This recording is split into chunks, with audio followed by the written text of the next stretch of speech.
साथियों, स्वागत है एक बार फिर आपका अपने YouTube चैनल हिंदीवादी ज्ञान पर। साथियों, पिछले भाग यानी भाग 29 में आपने सुना सिरसागढ़ की दूसरी लड़ाई के बारे में, जिसमें मामा माहिल के उकसाने पर पृथ्वीराज चौहान ने सिरसागढ़ पर आक्रमण कर दिया, क्योंकि पृथ्वीराज को माहिल से पता चल चुका था कि आल्हा, उदल, ढेवा ये लोग महोबा छोड़कर इस समय कन्नौज में रह रहे हैं। महोबा वालों से हार खाए पृथ्वीराज चौहान को यह मौका अच्छा लगा और उसने सिरसा पर आक्रमण कर दिया। सिरसा के मैदान में मलखान के भाई सुलेखान ने भयंकर युद्ध किया और अपने जीवन का सर्वश्रेष्ठ तलवारबाजी का परिचय दिया। परंतु दोस्तों, कहा जाता है कि किस्मत हर समय साथ नहीं देती। दुर्भाग्यवश उस युद्ध में सुलेखान वीरगति को प्राप्त हुआ। उसके बाद सुलेखान की वीरगति की खबर पाकर मलखान ने जंग में तबाही का वह मंजर दिखाया कि दिल्ली की सेना मैदान छोड़कर भाग खड़ी हुई। जब सुलेखान का मृत शरीर सिरसा में लाया गया तो सिरसा का माहौल गमगीन हो गया। साथियों, यहाँ तक आपने भाग 29 में सुना। अब यह आल्हा उदल के वीर गति का भाग 30 है। कहानी में आगे बढ़ें इससे पहले आपसे रिक्वेस्ट है कि अगर आप हमारे चैनल पर पहली बार आए हैं तो चैनल को सब्सक्राइब करें, वीडियो को लाइक करें और ज़्यादा से ज़्यादा शेयर करें, क्योंकि यहाँ पर आपको वीर गाथाओं की सीरीज सुनने को मिलेगी। अब आते हैं कहानी पर। साथियों, जब सुलेखान का मृत शरीर महोबा में लाया गया तो उसके मृत शरीर को देखकर माता रोने लगी। माता मलखान के सामने गई और बोली कि यह क्या हो गया, हमारा सुलेखान हमें छोड़कर कैसे चला गया। तब मलखान ने कहा कि धिक्कार है मेरी वीरता को, जो जंग के मैदान में मैं अपने छोटे भाई सुलेखान को बचा नहीं पाया। मैं इससे आगे क्या कहूँ। लेकिन सुलेखान का पराक्रम देखकर दुश्मन की सेना ने दांतों तले उंगलियां दबा ली थी। माता, सुलेखान ने अपने जीवन का सर्वश्रेष्ठ युद्ध लड़ा और युद्ध में वीरों की तरह तलवार चलाता हुआ वीरगति को प्राप्त हुआ। वह हमारे दिलों में, हमारे यादों में हमेशा जीवित रहेगा। फिर मलखान ने सुलेखान की पत्नी को रोते हुए देखा तो मलखान का कलेजा रो पड़ा। मलखान ने कहा, मैं आप सबसे वादा करता हूं कि मैं सुलेखान की मृत्यु का बदला पृथ्वीराज से इतनी भयानक तरीके से लूंगा कि पूरी दुनिया इस बदले को याद करेगी कि एक भाई का बदला दूसरे भाई ने किस तरह से लिया। साथियों, इस युद्ध के परिणाम का सुकून तो मामा माहिल को था, क्योंकि बड़ा ना सही एक छोटी सी सफलता जरूर मिली थी पृथ्वीराज को, जिससे मामा माहिल कुछ संतुष्ट नजर आ रहा था। लेकिन युद्ध में मलखान ने जिस तरह से युद्ध किया था, जिस तरह से तलवारबाजी की थी और जिसकी वजह से पृथ्वीराज की सेना भागने को मजबूर हो गई थी, मलखान का वह पराक्रम जानकर मामा माहिल थोड़ा हताश भी हुआ। वह सोचने लगा कि अकेले मलखान का मुकाबला पृथ्वीराज की पूरी सेना नहीं कर पाई, तो अगर आल्हा, उदल, ढेवा ये वीर भी अगर साथ होते तो पृथ्वीराज की एक न चलती।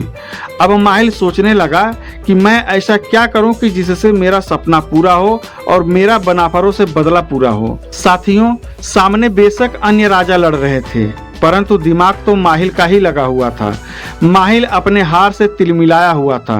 वह सोच रहा था कि अब उसे क्या करना चाहिए। जब उसे कुछ नहीं सूझा तब वह यानी माहिल मामा सिरसागढ़ में ही जा पहुंचा। मल्हना की देवरानी ब्रह्मदे भी आखिर उसकी बहन जैसी ही थी। माहिल उसके पास जाकर मलखान की वीरता की प्रशंसा करने लगा, साथ ही सुलेखान के शहीद होने का शोक भी प्रकट करने लगा और कहने लगा कि मैं धन्य हो गया।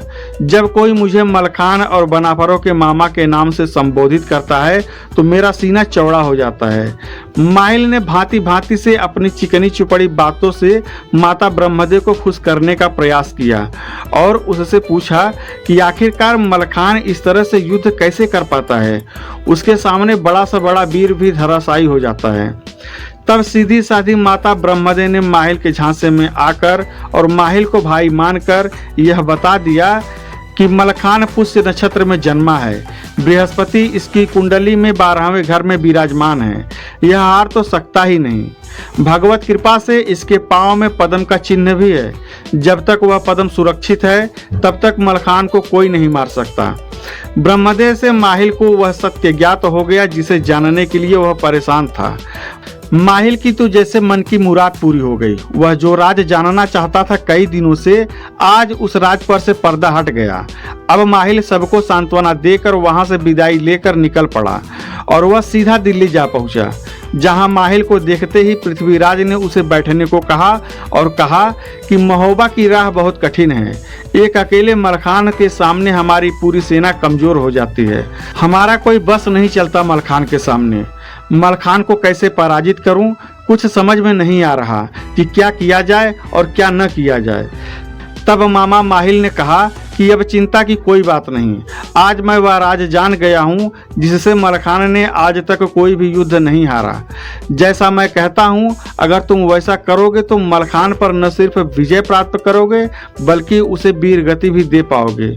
उसके बाद माहिल ने पृथ्वीराज को वह रहस्य बताया, साथ ही उपाय भी बताया कि युद्ध क्षेत्र में पहले 5 कोस तक गड्ढे खुदवाओ, उनमें बड़े बड़े सूल त्रिशूल खड़े कर दो, फिर उस गड्ढे को ढककर उस पर मिट्टी इस तरह से फैला दो ताकि देखने से पता ना लगे कि यहाँ खड्डा है। उसके बाद सिरसा पर आक्रमण करो जोर शोर से, तोपे चलाओ, परंतु आगे मत बढ़ना। जब वह आगे आएगा तो किसी न किसी खड्डे में जरूर गिर जाएगा। सूल के लगने से उसके तलवे में बना पदम भी फट जाएगा, फिर तो उसे कोई भी मार सकता है।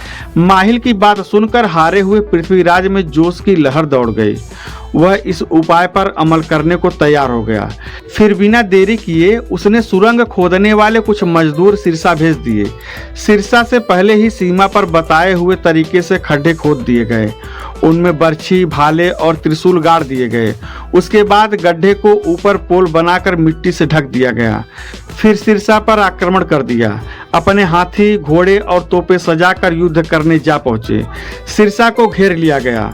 मलखान को सूचना दी गई कि दिल्ली वाले फिर चढ़े आए हैं। मलखान अपने भाई सुलेखान के मौत के बदले की आग में जल रहा था। मलखान खबर सुनते ही सेना को सजने का आदेश दे दिया। हाथी, घोड़े, पैदल सब सेना सजने लगी। हाथियों की गर्जना से, घोड़े के हिनाने से पूरे सिरसागढ़ का माहौल बदल गया।